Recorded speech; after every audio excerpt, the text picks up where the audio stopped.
Sitting here this afternoon and reading Cheer, the Untold Story by Robert Scianna. And Robert was a world famous choreographer and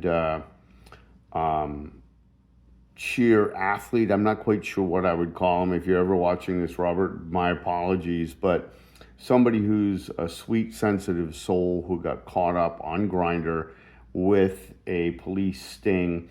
And I want to just highlight a couple of the things that he mentions here. I can't read it. I don't want to run into a copyright violation or ruin it for Robert. Say that the people who approached him, the police who approached him on the account, were making graphic sexual expressions, my words, not his. And over, it was getting more and more explicit. And you have to understand this is what police do. They do not sit there and wait. Also, like me and like many other people weren't always interested in hooking up right away. They were on for lots of reasons, and sometimes it's simply they felt bored or they felt lonely or whatever, and that comes out in Robert's book as well. He does such a masterful job in this. I don't even know where to begin because it's so extraordinary in many, many ways. He says in here that, like me, he turned over everything to them and allowed them to look at his passwords and everything else like I did. Same sort of thing. And because he was very trusting and he knew what he was doing was not trying to exploit somebody.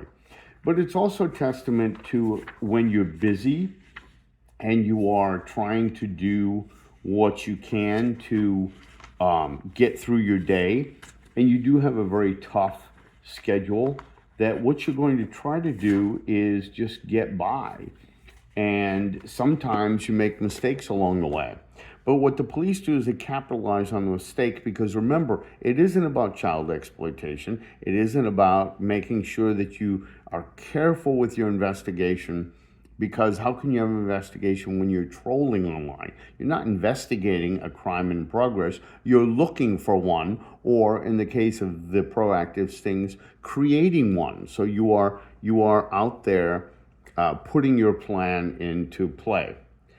And when you're doing that, you're not, you have to understand you're going to run into people who are innocent.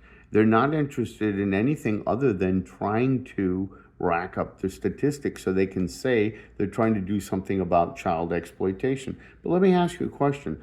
After 30 or 40 years of hammering this, ever since the landmark I.C.A.C. Commission, pornography commission under President Reagan, child predation, according to police, has only gotten worse.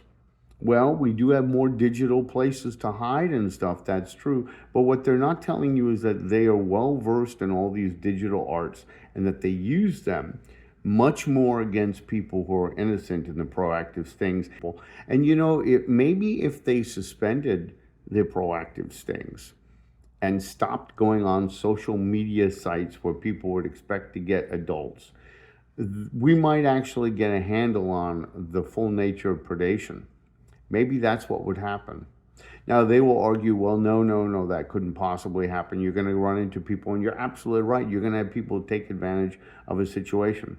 But you know what you're also going to find?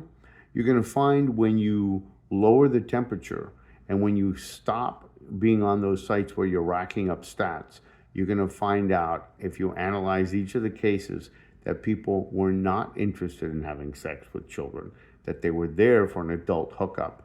That's why they went on an adult site to begin with.